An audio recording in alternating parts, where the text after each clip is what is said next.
Good morning, everyone. Welcome to First Things First. Jenna Wolfe, Nick Wright, Kevin Wilds. You guys appear to be wearing the same outfit. We should switch you around, put you in the middle, but that's neither here nor there. That would work. We have a fantastic show for you planned today. A little bit of this, a little bit of that. Cowboys with a big loss yesterday.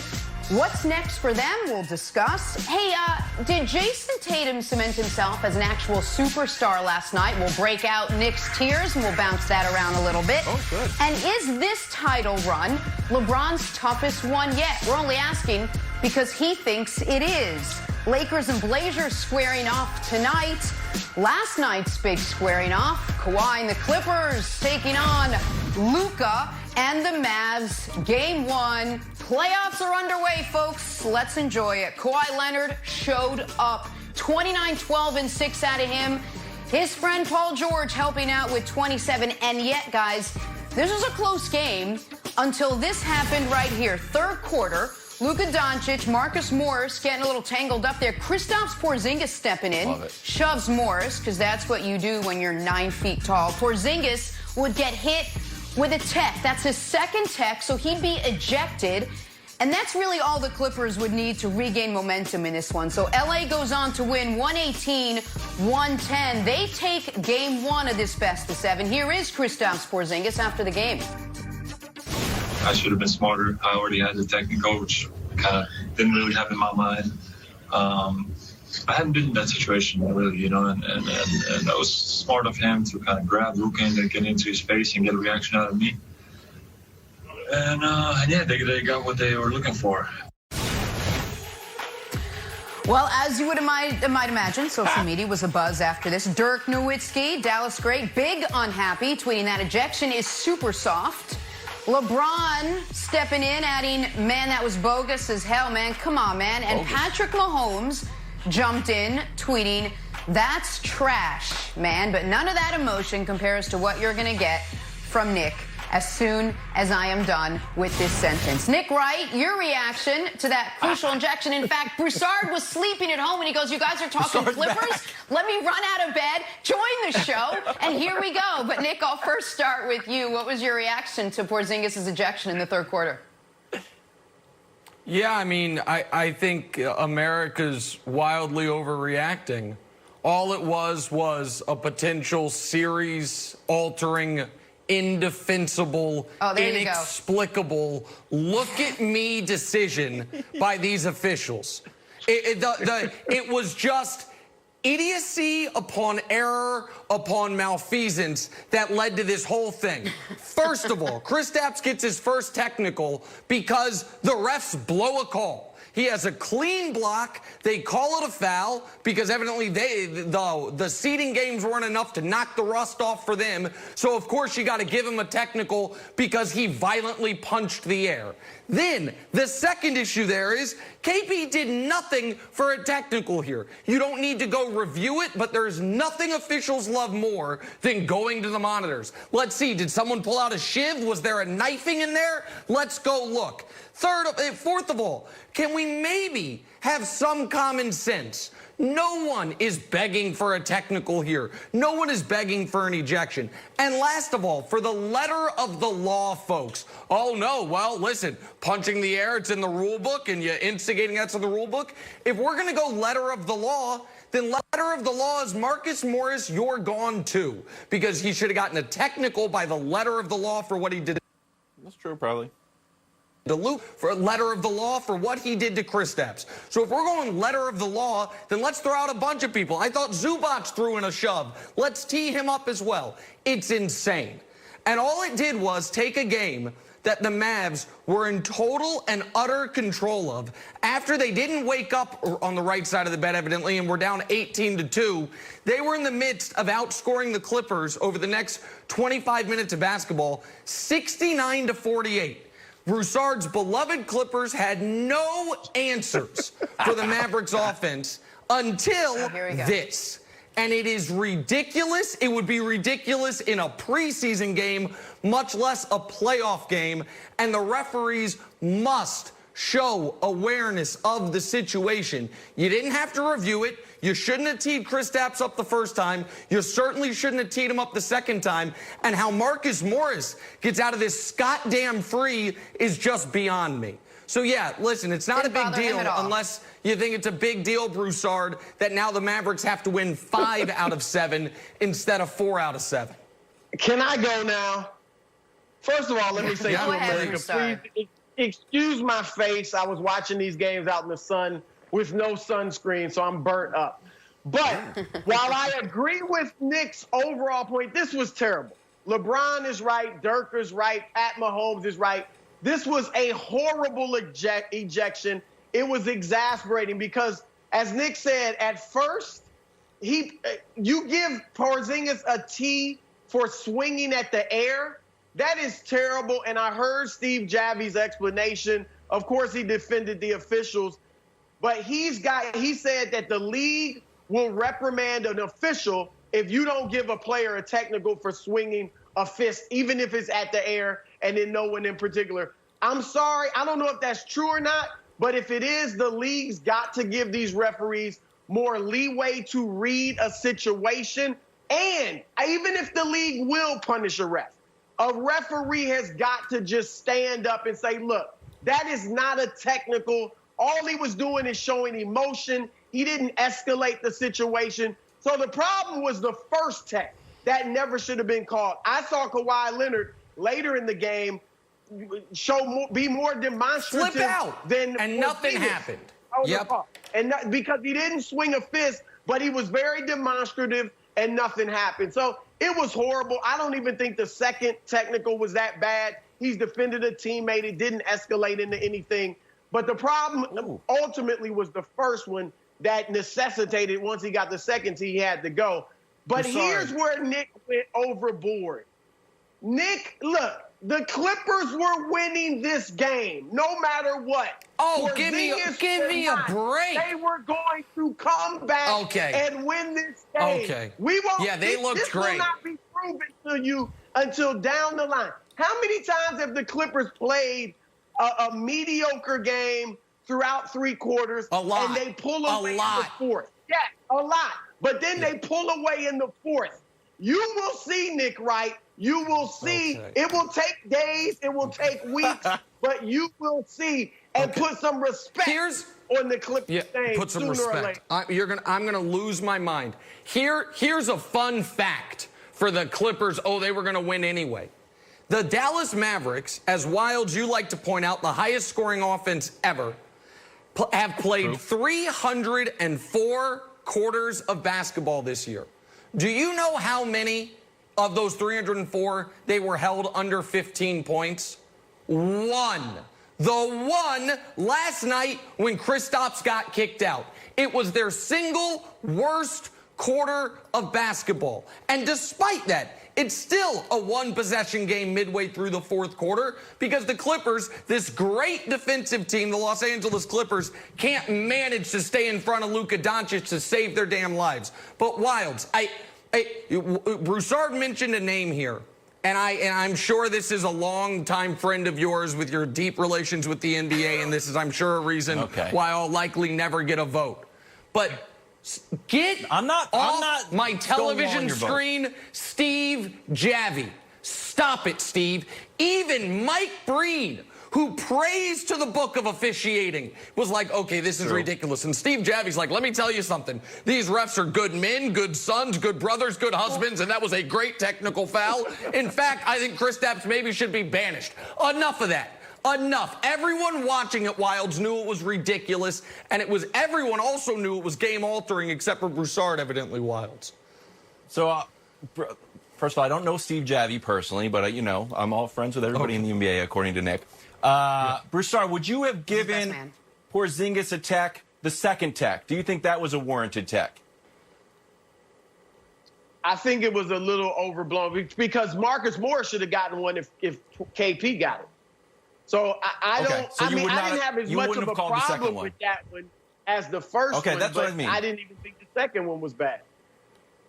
Okay, so I think the second one, he comes in, he escalates the situation, you tee him up. The idea that the first one is unwarranted is unfounded because Paul George got the first tech for punching the air. So Kristaps needs to know that, oh, they're calling punching in the air. And Kristaps took the tech. So there's Paul George's tech in the first quarter. He's like, why did I get teed up? For punch in the air, that's ridiculous. So the idea that Porzingis didn't deserve the next tech for doing the same thing that he just took a technical free throw makes no sense. Well, and contrary to popular here's belief, the problem. The refs don't want to throw anyone out of the game, Nick. They don't want to do it. They know the situation. Oh, really? Then why'd they go review it? Okay, that's nonsense.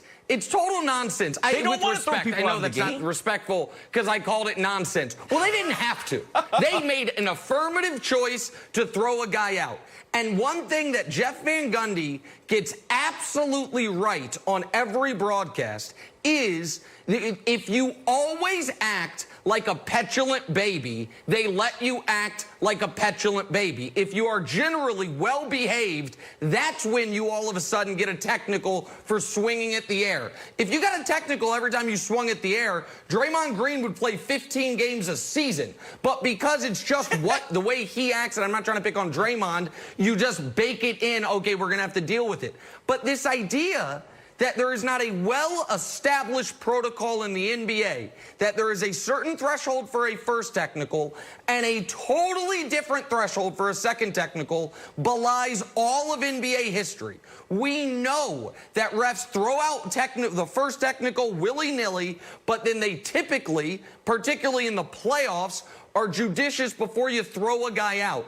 And you mentioned Paul George got a technical for punching the air. If you think they would have thrown Paul George out of that game for doing what Kristaps did, you're out of your mind. It was, and Broussard's saying it with a wry smile. He knows that was a potential series-changing call, certainly a game-changing call. No, you take the second-best player off the court. The Mavericks were killing them. Right, the Mavericks had scored 70 points. Can I say 70 one thing, points please? Through 26 minutes. Go ahead, Broussard. Yeah, go. Quickly, Broussard. go ahead.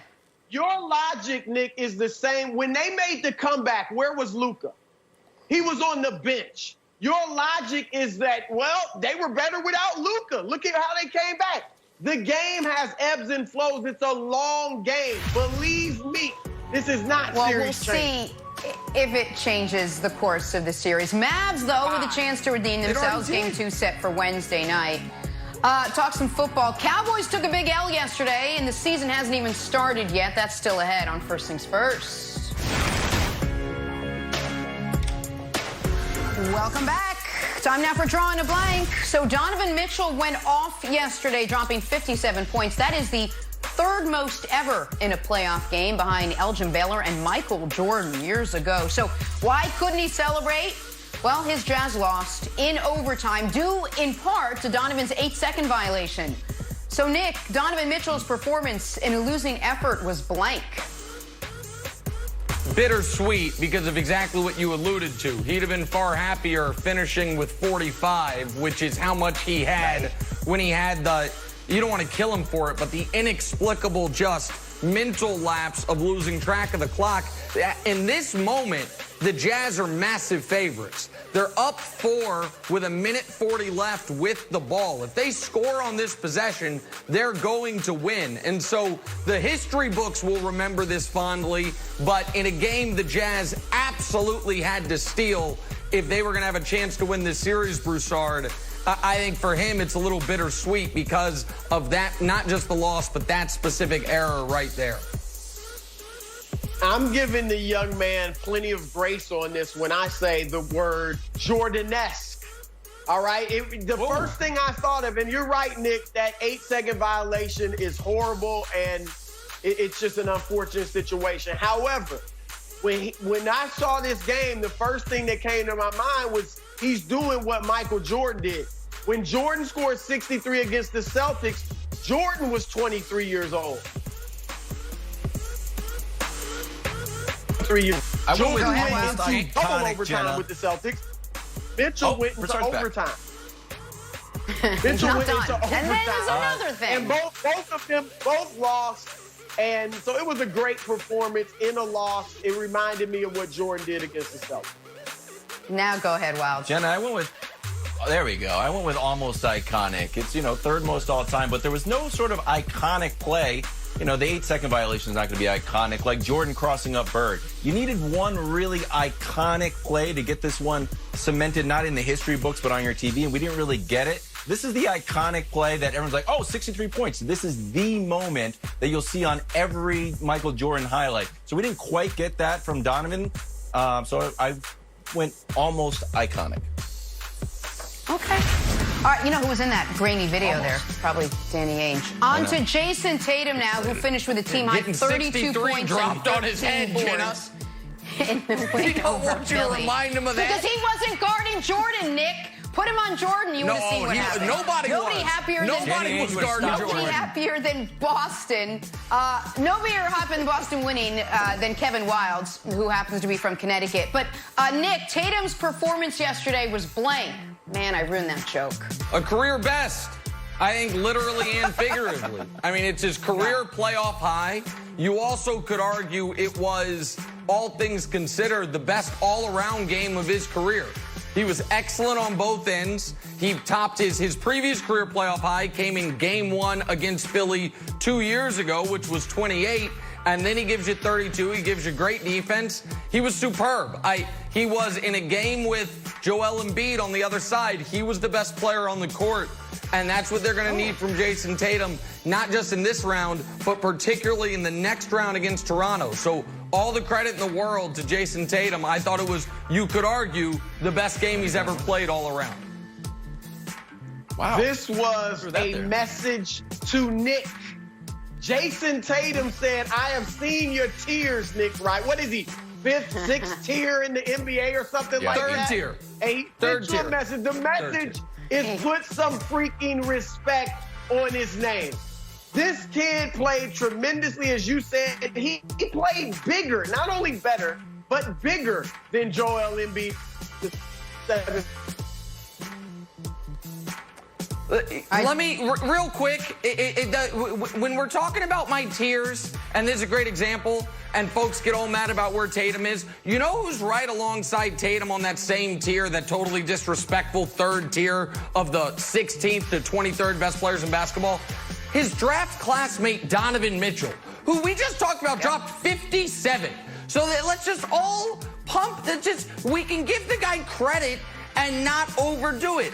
Wildes, it's the best game of his career. That should be enough. We don't have to elevate him past. Again, Boston fans are like, oh, Nick, are you ready to admit he's the best player in his draft class? No, but he's really, really good. I think he's an excellent player, and we'll see how it plays out. It's the best game of his career yesterday, Wildes. Well, as the captain of the tier criticism company, your tiers need more movement. That's why people get frustrated, because he does well and he's sitting still on the tier on the graphic. It's got to be like the stock market. Just move him up. Like, oh, not a prisoner of the 0.01, moment. green arrow up. I think people would like that. Anyways, about Tatum, I went with missing Ben Simmons. Simmons guarded him all year. He shot 31%. Now he's gone. Matisse did a decent job. But I think you really felt Simmons was Simmons' absence this time. Jason Tatum, 15 points in the second quarter, career playoff high 32. On to today's slate of games. Plenty of high-profile players looking to lead their key teams to crucial Game 1 wins. Hey, Nick, the player you are most excited to watch today is blank. Come on, America. It's the answer for me. It's the answer for all of you, if you're being honest. The answer is the greatest playoff performer in NBA history, who also doubles as the greatest player in NBA history, who also, we might find out soon, is the greatest actor basketball player in NBA history, LeBron James. The last time, need I remind the audience, and that's with respect to Penny Hardaway and his performance in Blue Chips, which was outstanding. But let me remind you, America, the last time we saw LeBron James play a playoff game with 2 non-broken hands, he dropped 51, 8, and 8 on the 2018 Warriors. That's the last time we saw a fully functional LeBron in the postseason. I don't know if he'll go 51, 8, and 8 tonight, but the player everyone's most excited to watch today is, of course, LeBron James, Broussard. I am definitely excited to see LeBron. I will give you that, even though you overstated it quite a bit. However, I'm going with Dame Lillard. Dame Dollar, 51 and 9 assists over his last 3 games. Those are his averages.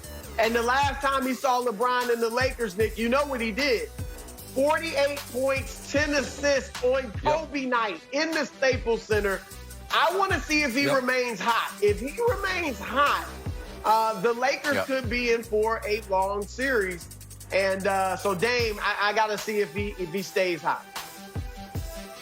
A quick addition to Nick's comment. We're not going to know if LeBron's hands are healthy until after the series, Nick. So I would sort of wait until you proclaim that his hands are healthy. We have to know after the series. We'll get an update on his wrists and hands. Hey, anyways, I went with CJ.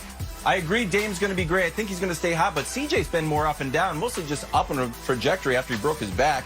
8, 25, and 29. He gets better and better. So hopefully have a 30-point game in the big Blazers Game 1 victory over the Lakers. All right, Blazers, Lakers. That's the late game tonight. All right, take a break. On the other side, how did the Cowboys already take a loss? We'll discuss. First things first. This crazy thing out here being in the bubble. I got to see this dude right after the game. He just dropped 57. Listen, as Tom Brady said, time for a little no huddle. I'm going to play quarterback, toss a few NFL topics around. All you have to do is catch everything. First up, here we go. Bad news at a Cowboys camp where their new all-pro defensive tackle, Gerald McCoy, suffered a season-ending torn right quadricep yesterday. All right, Nick, what does this now mean for the Dallas Cowboys? It is a brutal loss for them, man. I think, Mike, I thought one of the best things about the Cowboys was going to be their revamped defensive line. They get Tyrone Crawford back from injury. They bring in Dontari Poe. They bring in Gerald McCoy. And then last week, they had Everson Griffin. I think Gerald McCoy is a guy who might one day find himself in the Hall of Fame. And to lose him in your first full practice is just a killer, Mike. I thought Gerald McCoy was going to be a great asset to the defensive line for the Dallas Cowboys and a great compliment to DeMarcus Lawrence. And, you know, when I seen that they had hired Gerald McCoy, I instantly thought about the secondary becoming better. And then for them to lose Gerald McCoy is such a big blow to this team. I think it hurts them in all phases of the game. Defensively, you know, it's where you win championships. And this guy was going to be a centerpiece for this defense. And, you know, for him to not be there now, it's going to be a big blow for them. They're going to have to find a replacement because I think he's going to help. He would have helped their defense overall as far as their scheme. So, you know, this is not good for the Dallas Cowboys, and I was expecting a lot of great things from them this season. Hey, Mike, is there an emotional toll when your big offseason acquisition goes down outside of just on-the-field play? Absolutely. It's a major blow when you lose a guy who you're dependent on, you're going to count on for the entire season. And, you know, you kind of find yourself looking around like, what do we do next? And, you know, I know myself, I used to be looking at the roster like, who's the next guy that can step up, who can fill a void for the guy that we just lost? And it's not that easy. It definitely takes a lot out of your team. It's very deflating. And not just on defense, but on offense as well. We'll talk about that in a little bit. On to Tom Brady now. After 20 seasons playing under the defensive-minded Bill Belichick, Brady knows things may be a little different down in Tampa, playing for the offensive-minded Broussarians. Take a listen. It's my 30th year playing football, including high school, and this is the first time I've ever had an offensive head coach.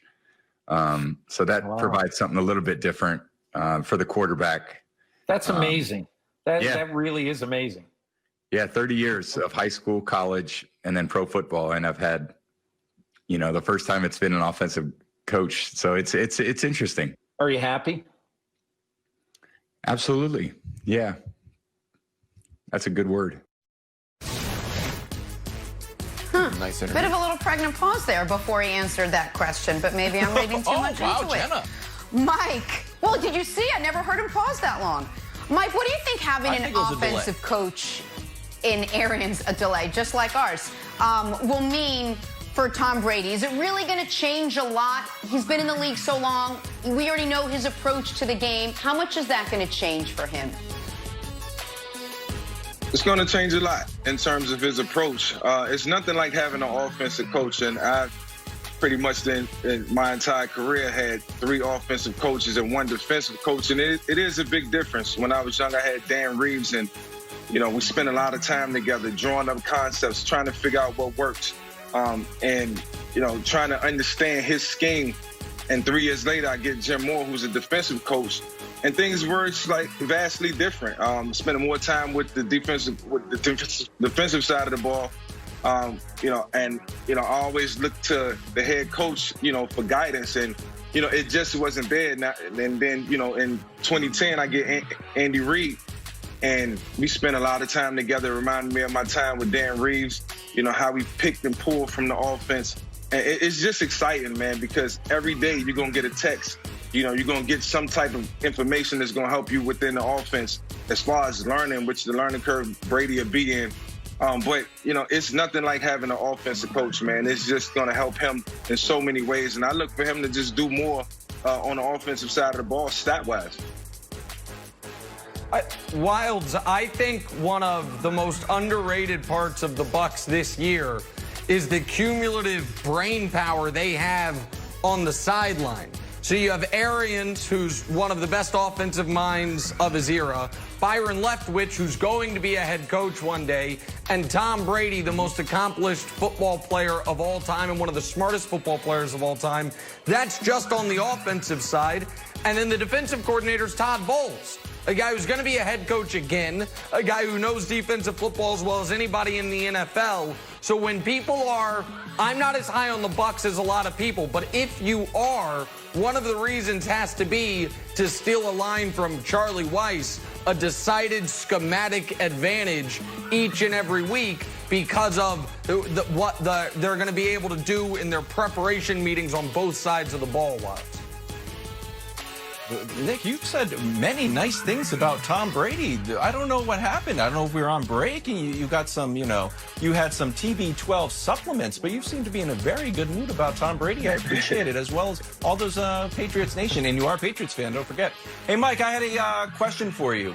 I didn't totally understand this, and can you make me smarter about the relationship between the quarterback, the offensive coordinator, and the head coach? Obviously, Belichick and McDaniels work together, and Belichick's the defensive head coach. So what is that relationship like when you have an offensive coach rather than a defensive coach with the coordinators in the mix? It makes for more offense. And when you have a guy like Bruce Arians and Byron Leftwich, who will be coaching Tom Brady at the same time, you're spending more time with those guys who understand the offense. Tom already has some recollection of what he needs to do, but now you got 2 guys who you work with every day who's not spending any time with the defense, who's helping you understand, what needs to happen within the framework of one particular play or many plays. So, in terms of what the Bucks have right now, it's a big advantage in the National Football League for what they're going to be able to do. And I think it's going to take them, somewhere deep in the playoffs and possibly to the Super Bowl. I'm thinking next level for the Tampa Bay Buccaneers, because when you have an offensive guru like Bruce Arians, it's nothing that you can't do. Sky's the limit. And he's going to pull plays from back in the day. All right, well, speaking of head coaches, Giants rookie head coach Joe Judge is trying to make a name for himself, which apparently consists of taking the names of the players off the backs of their jerseys. As Wilds would say, it's very Belichick-esque.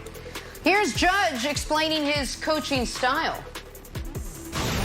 To me, it's important to know who the players are on the field across from you by their body type and how they move, more so than having to see a nameplate to identify your teammate. We should know each other as coaches and players by how we move and the way we carry ourselves. When a quarterback gets under center, I expect them to know, is that a safety in the box or is that a will linebacker? I expect them to know, is that a size defense end on the outside or is that an outside backer walked up? The numbers and name stuff, we'll do that on game day. Right now we have numbers, just to meet the rules laid out by the league.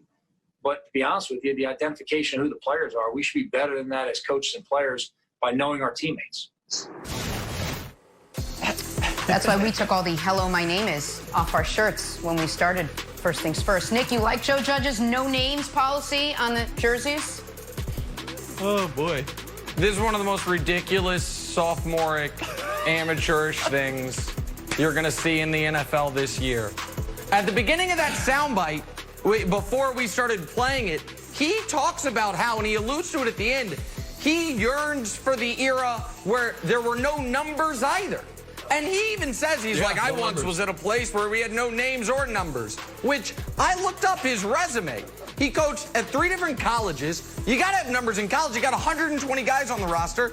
And then the pros, he's been with the Patriots. And as he said there, it's against the rules to not have numbers on the jerseys. Now, we know the Patriots would never skirt the rules, so I don't know where he's talking about. Like, what? Should we take this to its furthest logical conclusion, Joe Judge? Do you want guys to just be able to know, you know what, that has the essence of Sterling Shepard. I can see his aura. This is the same thing with the other report out of yesterday is he was making coaches and players run laps.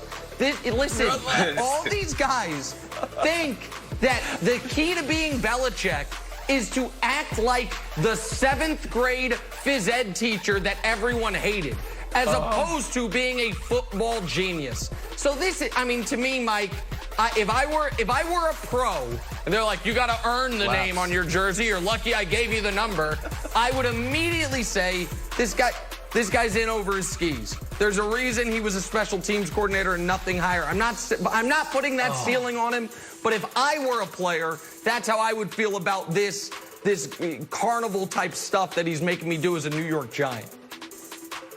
Yeah, it sounds very collegiate to me, and I didn't understand it when I first heard it or first read it.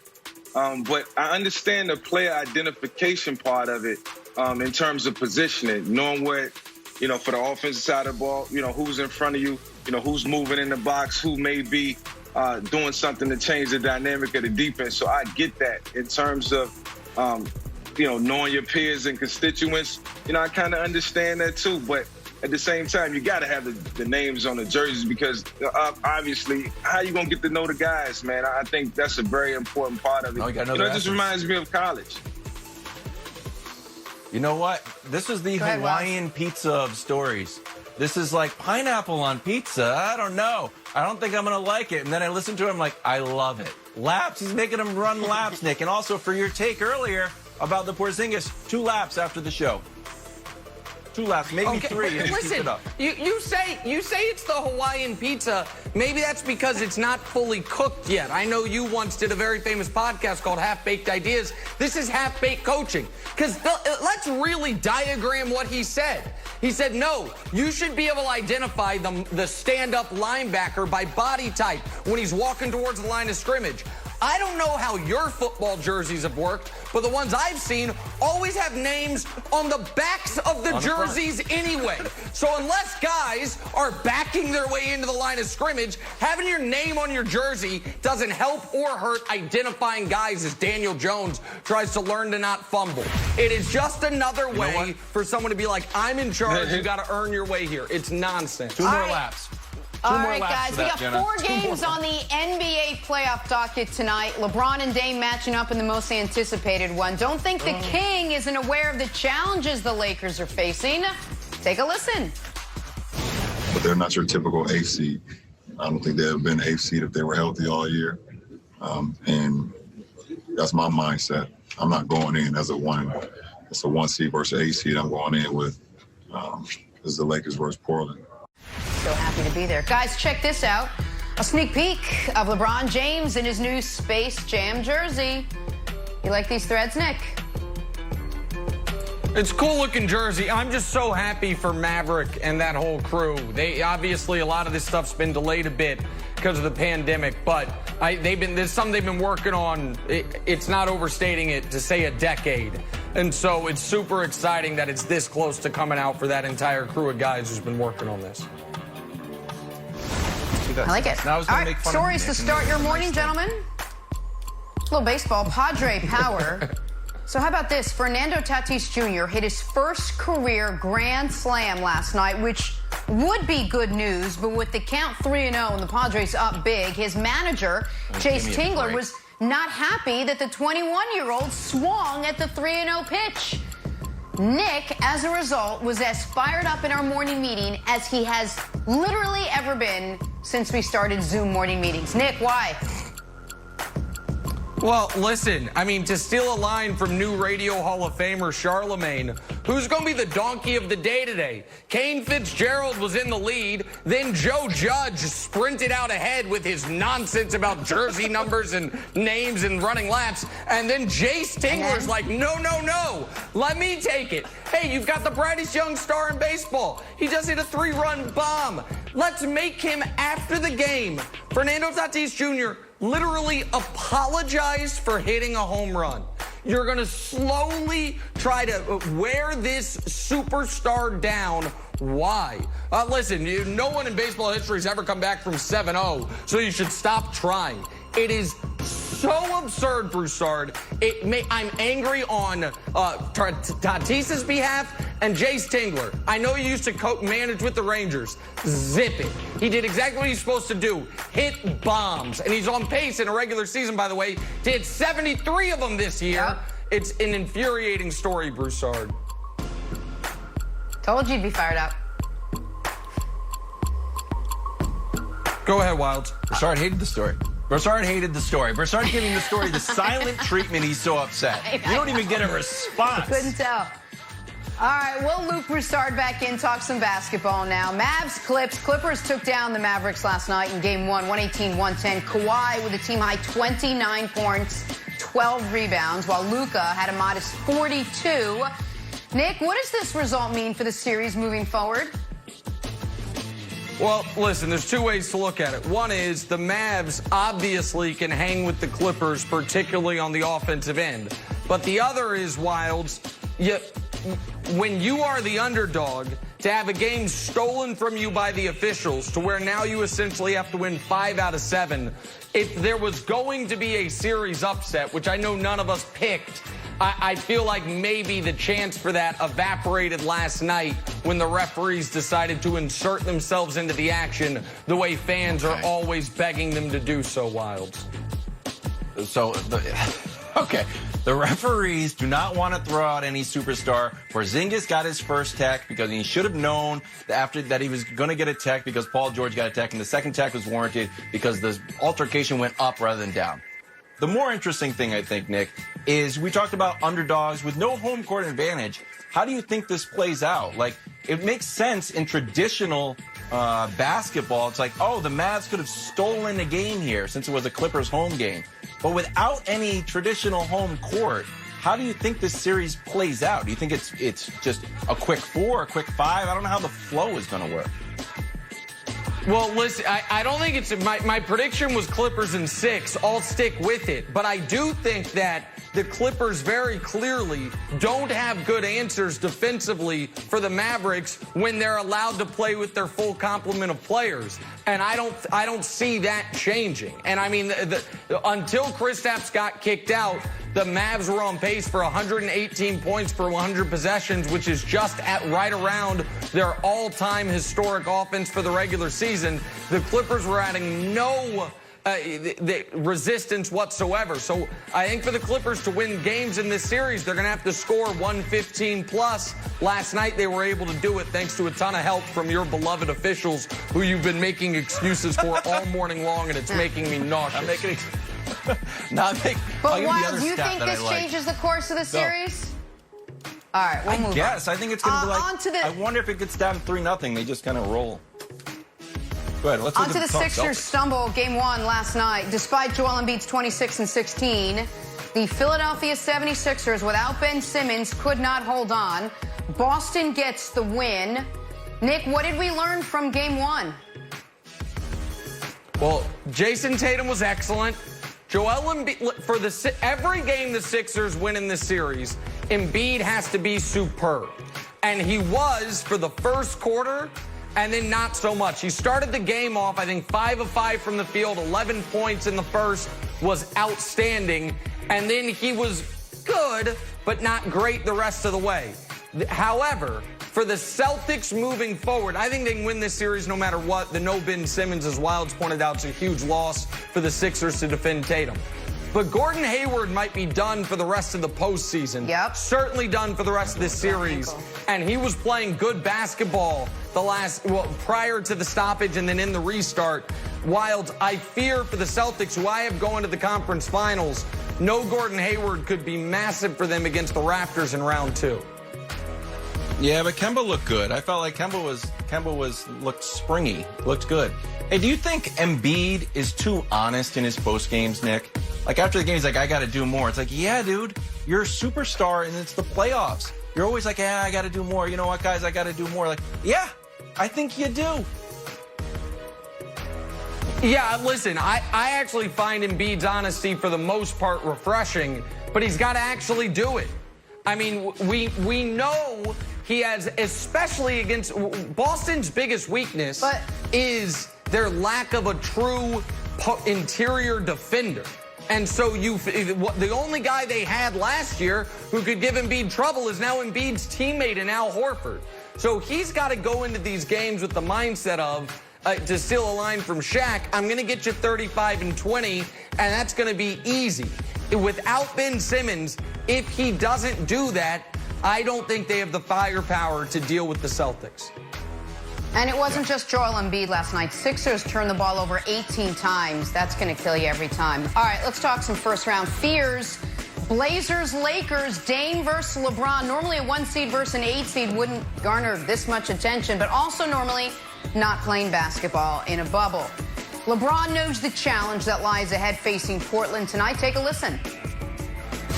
But they're not your typical 8th seed. I don't think they've have been 8th seed if they were healthy all year. And that's my mindset. I'm not going in as a 1 seed versus 8 seed. I'm going in with this is the Lakers versus Portland. So I've already thrown that out of the window. So I won't be going in with my guard down. LeBron James is dialed in. Nick, what do you make of LeBron saying that he has his guard up heading into this series tonight against Portland? Yeah, it's the exact right mentality. And it's unbelievable to me that 17 years in, LeBron has to evidently continue to prove himself to folks. I had people call me yesterday and say, listen, my concern about the Lakers is, let's be honest, this isn't 2016 LeBron anymore. And I'm like, no. In 2016, LeBron James, I think, was 4th in MVP voting, and this year he's going to finish 2nd. Like, we have such a short memory, we don't even remember what happened this season, where he was clearly one of the 2 best players in basketball throughout the year. And we're about to see the best version of any athlete in any circumstance, which is LeBron in the postseason. And so, of course, he has to take the Blazers seriously because they have a top 10 player in Damian Lillard, and they are coming off 4 consecutive playoff type of games where their offense was exceptional in all of them. But to me, Wilds, that mentality is just bad news for your beloved Blazers more than it is concerning for the Lakers. So let's just play it out, and I'll see if I can move you off of this rock that you're cemented in. If the Lakers lost tonight, just if, Nick, just play it out hypothetical, would you start to get nervous then? No. No. They lose game 1? I think they lost game 1 to Chicago back when he was with Miami and against, I think, MVP Derrick Rose, and then won 4 straight. I know they lost game 1 to the Thunder, his first title, and then they won 4 straight. Like, no. Jenna asked me this a couple years ago. I know. When the Cavs looked like they were an absolute mess. And she said, what is it going to take for you to be nervous that the Cavs aren't going to make the finals? Good question. And I said, for the other team to have 3 wins in the series and for the Cavs to be down double digits in the 4th quarter. And Jenna comes to me right before Game 6 against the Celtics when the Celtics are up 3-2 and have home court and said, you nervous yet? And I said, call me in the 4th quarter and let's see. And I think LeBron went 45 points and 35 points, or 35 points and 45 points in those 2 games. But people act like this is irrational confidence. This is proven performance. And the Blazers, bless their hearts, they're still below 500. Like, oh my, the dangerous. Who's playing better basketball right now, not Nick? the new team. Which team is playing better basketball right now as we get set to play tonight? Thank you, Jenna. The Blazers played better in the seeding games because they were playoff games for them. The seeding games meant nothing to the Lakers. They went 3-5 just like the Bucks did. But this isn't about who's playing the best, because Wilds, nobody would be concerned if the Lakers were playing the Suns, right? And the Suns went 8-0. That's true. If they were playing the Suns, I would be like, oh, Suns are hot. You would say, okay, the Lakers are going to overpower them. Because the Blazers have a true superstar player in Damian Lillard, people are doing the math wrong on this. Damian Lillard is not enough to beat just LeBron, much less LeBron and Anthony Davis. And so, and by the way, let me parry a question back to you, my friend. You said, what is it going to take for me to be nervous? What is it going to take for you to pick the Blazers to win? Because the series tips off in about 12 and a half hours, and last I checked, you're still like, oh, I'll tell you later. So, like, you're doing all this, oh, the Blazers could do it. If you think they could do it, tell America they're going to do it. First of all, okay. So, he's right. Early on, when we got into the bubble, Jenna, and it was like, hey, they're going to invite the teams that aren't even in the playoffs. I was like, you know who's going to make the playoffs? The Blazers are going to make the playoffs. And you guys are like, no. Yep. And Nick, you're out there on Twitter putting out like, hey, Kevin, look at this funny draft I have. The Blazers are going to be the best 10th seed. I'm like, you don't need to put that in your drafts, buddy. You got to put that in the trash if there's a trash button on Twitter. Blazers are making playoffs. So I've been rock solid correct on that. And then I go online yesterday, and people are sending me text messages like, Wilds, why don't you pick the Blazers to beat the Lakers? I'll tell you why. Because I'm not 100% sure they will. And when you hear a prediction from Kevin Wilds, it's going to be 100% right. Kev. I'm not 100%. I'm not. The problem is the Nurkic AD factor is really scary. If Nurkic is not going to go out to the three-point line with AD, so I want to see a little bit of that, and I will give a prediction now. 7 minutes into the first quarter, I will tweet a prediction. I want to see. I'll be able to tell by 7 minutes. 7 minutes, I will say, "Oh, Jenna, I'm ready to make a prediction." What's that? Jenna, while Wilds refused to pick the series, he did educate the audience in something I think they hadn't thought about. That, you know what? Anthony Davis could be a God-blessed problem for Portland. You think? Why do you think I'm so confident? They've got two guys in AD and LeBron. Portland can't guard. Yeah, but wait, I agree. we got something to the look Lakers forward are going to be a problem. In 12 hours and 7 minutes, we're getting a tweet from Kevin Wilds. Hey, Kawhi Leonard was locked in all game last night in the Clippers win. He was even locked in before the game, ignoring human interaction for a home screen. Who does he remind you of, Wilds? First things first. Oh, I love that so much. Super relatable.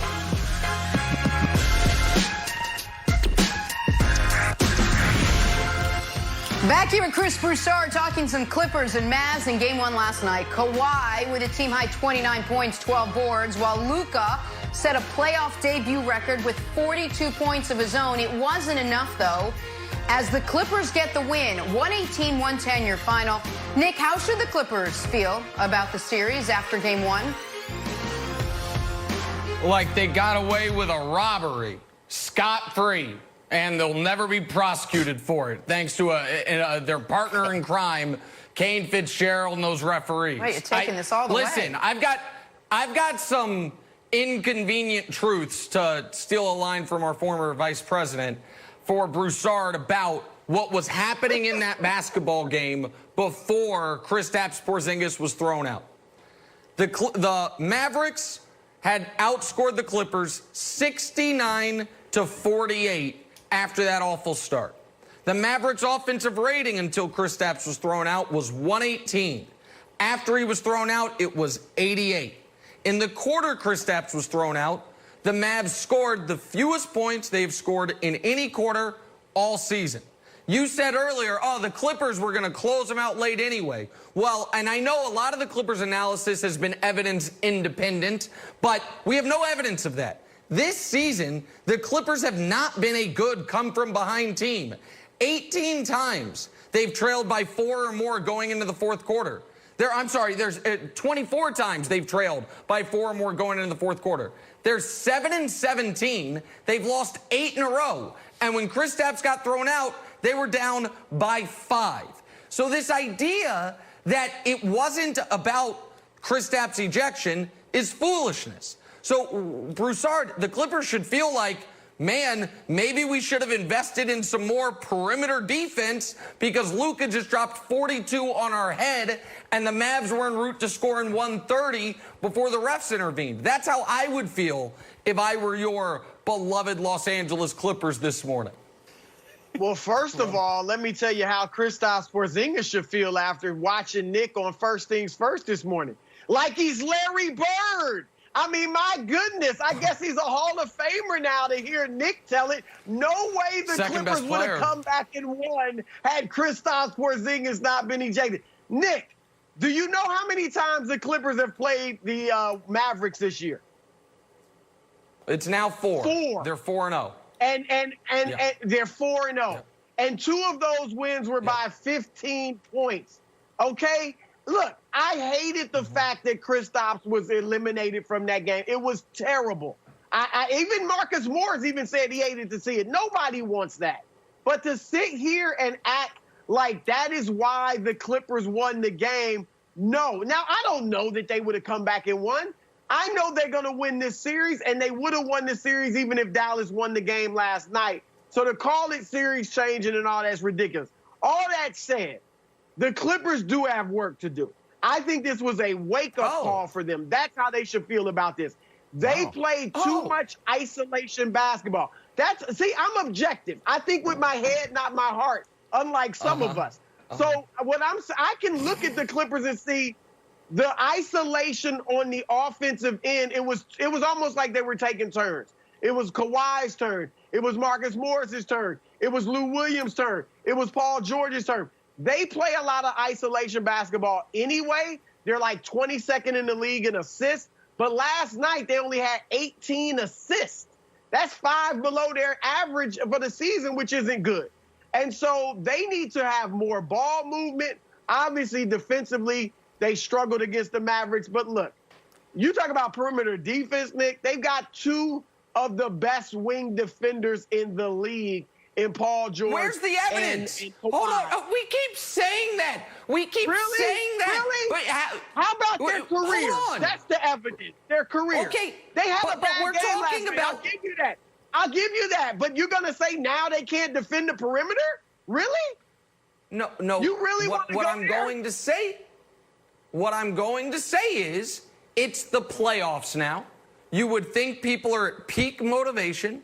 It was Luka Doncic's first career playoff game, and he scored more points in his first career playoff game than any player in league history ever has in their first career playoff game. It seems noteworthy to me. That's all. I'm just going to say that, you know what? It is the fact that in the 25 minutes, or 27 minutes, pardon me, prior to Kristaps being thrown out, the Mavericks scored 71 points. Seems like we should, while clearly the Clippers have the personnel to have a great defensive team, Beverly couldn't stop fouling, and Kawhi, Broussard, didn't seem that interested last night in taking on the challenge. Did he seem like it to you? Did Kawhi look like, you know what, I'm going to stop Luka Doncic. Enough is enough. Or was Kawhi saving himself for the offensive end? Luka had a great game, but he also had, 10 turnovers? You failed to mention that, okay? 11, I think. He was turning the ball over, 11 turnovers. You turn the ball over left and right. Patrick Beverly clearly still getting himself into shape after coming back from the sore calf. You are so overreacting to one bad game, and they still won. And see, I was young like you once. I was young like you once, Nick. Win and advance. That's all it's about. Win and advance. Ugly wins, pretty wins. Second best guy kicked off. Wins, makes it easy. Win and advance, whatever it is. Hey, the good news is we don't have to guess how this series is going to turn out. Game 2 Wednesday night. We'll get back to talking about the pressure on Dak Prescott after the news the Cowboys received yesterday. But first, check out Jamal Murray running into Donovan Mitchell in the bubble after the Jazz Nuggets game. This crazy thing out here being in the bubble. I got to see this dude right after the game. He just dropped 57.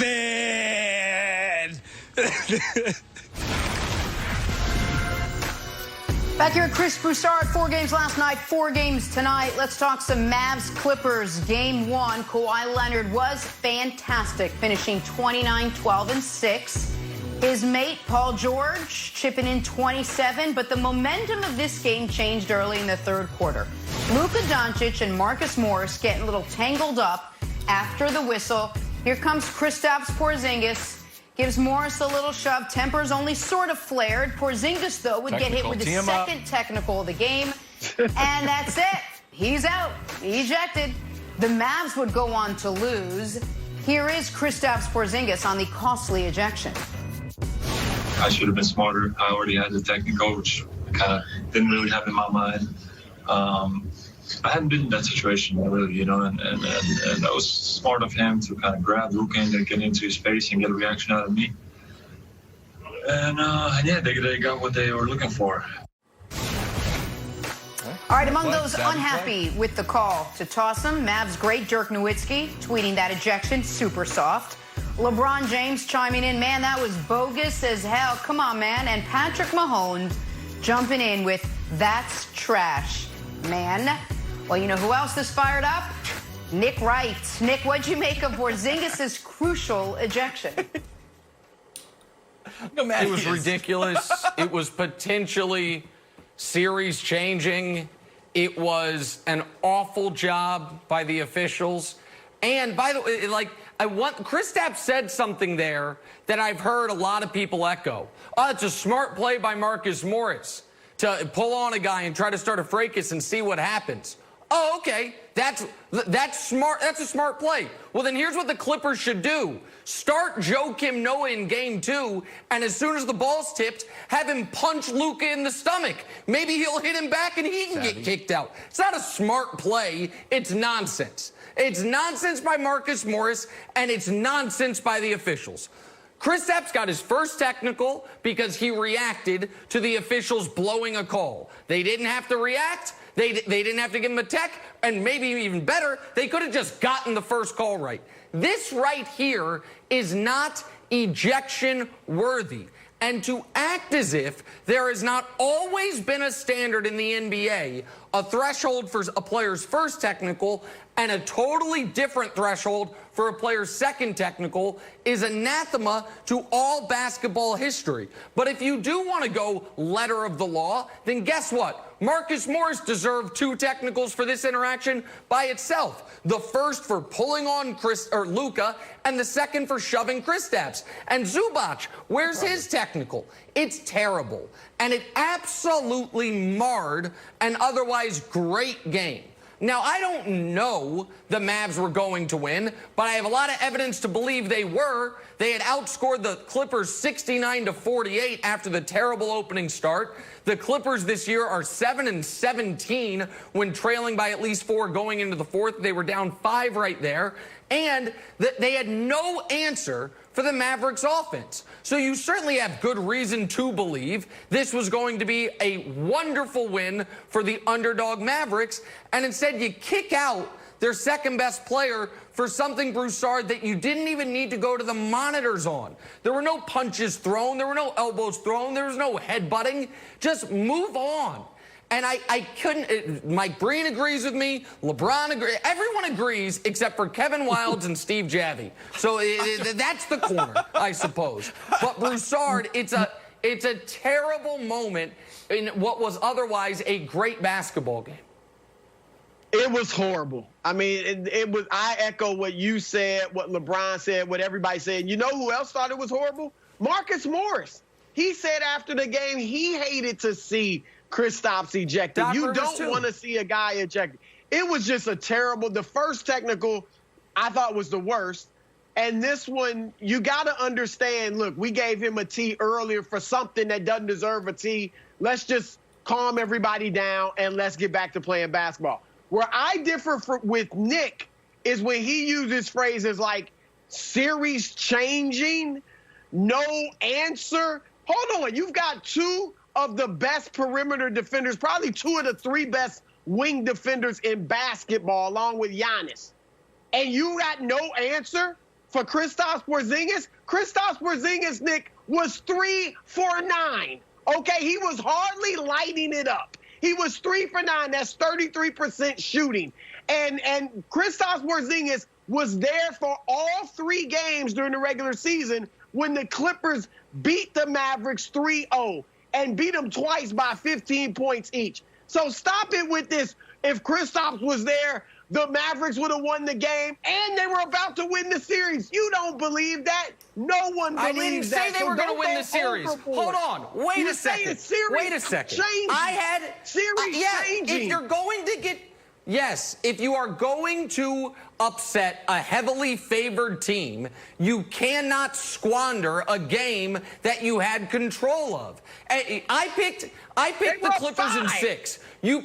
You picked they had outscored them by 21 since the opening 3 minutes of the game. They had clearly solved, at least for the time being, the Clippers defense. And you minimizing how well Kristaps has been playing since really February 1st, but certainly since the restart, because he was 3 for 9 in that game. What that neglects to acknowledge is because Kristaps was not able to play in the fourth quarter, Maxi Kleber has to play the whole time. It refuses to acknowledge that the Mavericks played 304 quarters this season. Their single lowest scoring quarter all season was that one right there when Kristaps got ejected. I'm not saying had the Mavs won that game, they would have won the series. I'm saying if they were going to win the series, they almost assuredly had to win that game, and the referees took that opportunity away from them.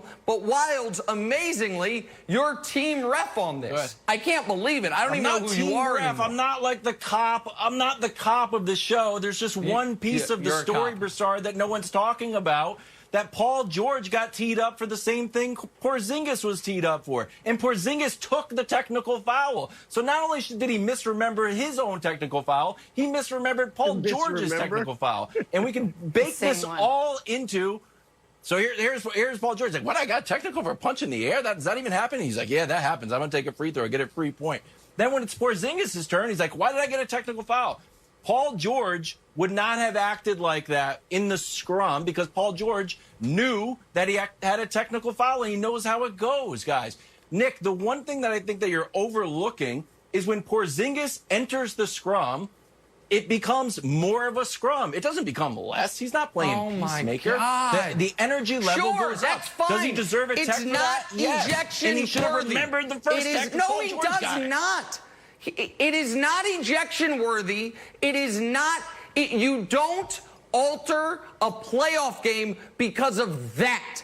And listen, Mike Breen, who always defends officials and always knows how many fouls guys have, how many technicals guys have, when the officials went to the monitor, Breen, Van Gundy, Jackson, none of them even raised the possibility, oh, Kristaps better watch out. Already has a technical, could get ejected here. Like, they didn't, and you're saying Paul George wouldn't have done that. Paul George, it wasn't his teammate who had been pulled on. It was Kristaps' teammate who had been pulled on. It was, I mean, Broussard, in your 30 years covering the NBA, am I unfair to say there is always a different threshold for the second technical than the first technical? Because that's how I've always seen it, Broussard. I have to be honest, Nick. I do think that there have been other examples of this where in the playoffs, the league went by the letter, even as bad as it was. I mean, Van Gundy, you mentioned Van Gundy.